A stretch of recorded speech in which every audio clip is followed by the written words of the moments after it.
ಎಲ್ಲರಿಗೂ ನಮಸ್ಕಾರ. ನೋಡಿ, ನಾವು ಇವತ್ತು ಬ್ಲೌಸ್ಗಳ್ನ ವರ್ಕ್ ಮಾಡಿಸಿದಾಗ ಒಂದು ಸ್ವಲ್ಪ ಕರೆಕ್ಷನ್ ಇರುತ್ತೆ, ಅದನ್ನು ನಾವು ನೋಡ್ಕೊಂಡು ಸ್ಟಿಚ್ ಮಾಡಬೇಕಾಗುತ್ತೆ. ನಾನು ಬೋಟ್ ನೆಕ್ ಸ್ಟಿಚ್ ಮಾಡೋದ್ರಿಂದ ನಾನು ಬೋಟ್ ನೆಕ್ಕಿಗೆ ಸೇಪ್ ತೆಗೆದಿಲ್ಲ. ಆ ಮೋಡ್ಲಲ್ಲಿ ಹಾಫ್ ಇಂಚಿನಷ್ಟೇ ಸೇಪ್ ತೆಗೆದು ಬ್ಲೌಸ್ ಸ್ಲೀವಲ್ಲಿನೂ ಸೇಪ್ ತೆಗೆಯೋದು ಬೇಡ, ನಿಮ್ಮ ಅನುಕೂಲ. ನಾನು ತೆಗೆಯೋದಿಲ್ಲ. ನೋಡಿ, ಈ ಕಡೆ 2 ಫ್ಲವರು, ಈ ಕಡೆ 2 ಫ್ಲವರ್ ಬಂದಿದೆ, ಮಧ್ಯದಲ್ಲಿ ಒಂದು ಲೈನಲ್ಲಿ ಫ್ಲವರ್ ಬಂದಿದೆ.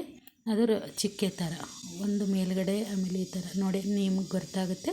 ಅದು ಕರೆಕ್ಟಾಗಿ ಶೋಲ್ಡ್ರಿಗೆ ಹೈಲೈಟ್ ಆಗಿರುತ್ತೆ. ಈ ಥರ ಮಾಡಿ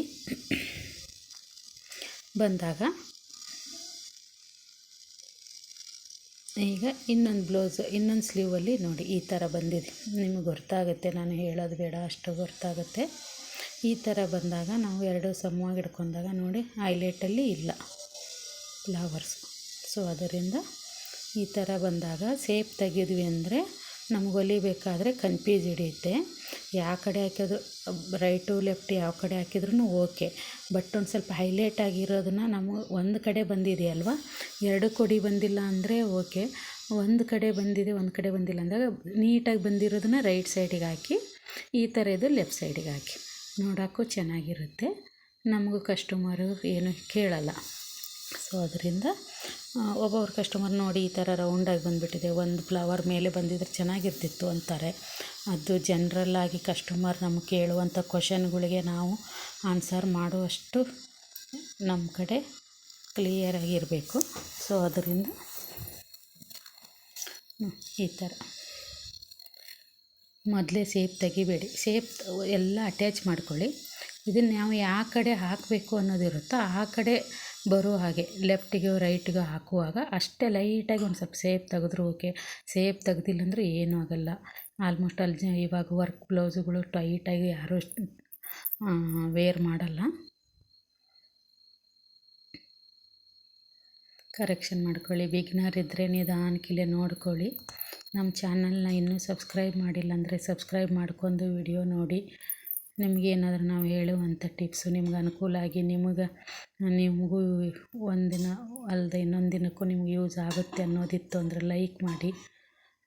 ಇವಾಗ ಇದನ್ನು ನಾನು ರೈಟಿಗೆ ಹಾಕ್ತೀನಿ, ಅದು ಲೆಫ್ಟಿಗೆ ಹಾಕ್ತೀನಿ. ಓಕೆನಾ? ಈ ಥರ ನೀವು ಕರೆಕ್ಷನ್ ಮಾಡ್ಕೊಂಡು ಸ್ಟಿಚ್ ಮಾಡಿ. ಬರೀ ಎಂಬ್ರಾಯ್ಡ್ರದ್ದು ಅಷ್ಟೇ ಅಲ್ಲ,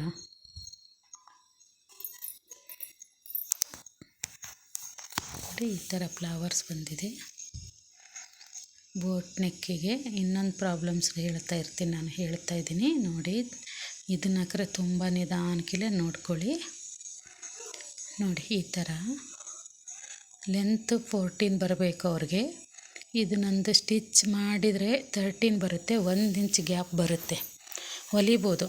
ಯಾಕಂದರೆ ಅವ್ರಿಗೆ ಪಾಪ ಅಷ್ಟೇ ಲೆಂತ್ ಜಾಸ್ತಿ ಆದರೆ ಅಡ್ಜಸ್ಟ್ ಮಾಡ್ಕೊತಾರೆ, ಲೆಂತ್ ಕಡಿಮೆ ಆದರೆ ಅಡ್ಜಸ್ಟ್ ಮಾಡ್ಕೊಳಕ್ಕಾಗಲ್ಲ ಬಾಡಿಗೆ. ಅವ್ರಿಗೆ ಮೇಲೆ ಆಗಿಬಿಡ್ತು ಅಂದರೆ ಅವ್ರಿಗೆ ಒಂದು ಸ್ವಲ್ಪ ಅನ್ಕಂಫರ್ಟಬಲ್ ವೇರಿಂಗ್ ಬರುತ್ತೆ. ಸೊ ಅದರಿಂದ ನಾವು ಅದನ್ನು ಕರೆಕ್ಷನ್ ಮಾಡ್ಕೋಬೇಕು. ಯಾವ ಥರ ಕರೆಕ್ಷನ್ ಮಾಡ್ಕೋಬೇಕಂದ್ರೆ, ಕೆಳಗಡೆ ನಾವು ಬೆಲ್ಟ್ ಕೊಟ್ಟರೆ ಉದ್ದ ಬರುತ್ತೆ, ಬಟ್ ಅವ್ರಿಗೆ ಗ್ಯಾಪಲ್ಲಿ ಜಾಸ್ತಿ ಬೇಕಾಗುತ್ತೆ. ಸೊ ಅದರಿಂದ ಇವಾಗ ನಾವು ಮೇಲ್ಗಡೆನೇ ನಾನು ಕರೆಕ್ಷನ್ ಮಾಡ್ಕೋಬೇಕಾಗಿದೆ. ಆ ಥರ ನೋಡಿ, ಈ ಥರ ಮೇಲ್ಗಡೆನೇ ಒಂದು ಎಕ್ಸ್ಟ್ರಾ ಬೆಲ್ಟ್ ಕೊಟ್ಕೊಳ್ಳಿ. ಪಟ್ಟಿ ಕೊಟ್ಕೊಂಡು ನಿಮಗೆ ಎಷ್ಟು ಸ್ಟಿಚ್ಚಿಂಗ್ ಮಾರ್ಜಿನ್ ಬೇಕೋ ಅಷ್ಟು ಪಟ್ಟಿ ಕೊಟ್ಕೊಂಡು ನೆಕ್ಕಿಗೆ ಅಡ್ಜಸ್ಟ್ ಮಾಡಿ. ನಾನು ಈಗ ಇದರಲ್ಲಿನೇ 1/2 ಇಂಚ್ ಹಿಡಿದು ಹೊಲ್ದಿದ್ರೆ ಏನೂ ತೊಂದರೆ ಆಗ್ತಿರಲಿಲ್ಲ. ಬಟ್ ಏನಂದರೆ ನೆಕ್ಕು ಬೋಟ್ ನೆಕ್ಕಿಗೆ 3ರಿಂದ 3.5 ಅಷ್ಟೇ ತೆಗೆದಿರ್ತೀವಿ ಲೆಂತು. ಅದರಲ್ಲಿನೂ ನಾನೀಗ 1/2 ಇಂಚ್ ಇದರಲ್ಲಿ ಹೋಗ್ಬಿಡ್ತಂದರೆ ನೆಕ್ಕು ತುಂಬ ಮೇಲೆ ಆಗಿಬಿಡುತ್ತೆ.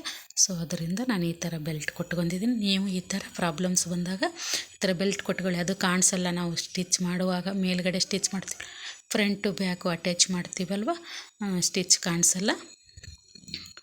ನೋಡಿ, ನಿಧಾನಕ್ಕಿಲ್ಲೇ ನೋಡ್ಕೊಂಡು ನೀವು ಈ ಥರ ಪ್ರಾಬ್ಲಮ್ಸ್ ಬಂದಾಗ ಅಡ್ಜಸ್ಟ್ ಮಾಡ್ಕೊಂಡು ಹೊಲಿಯೋದು ಅಭ್ಯಾಸ ಮಾಡ್ಕೊಳ್ಳಿ.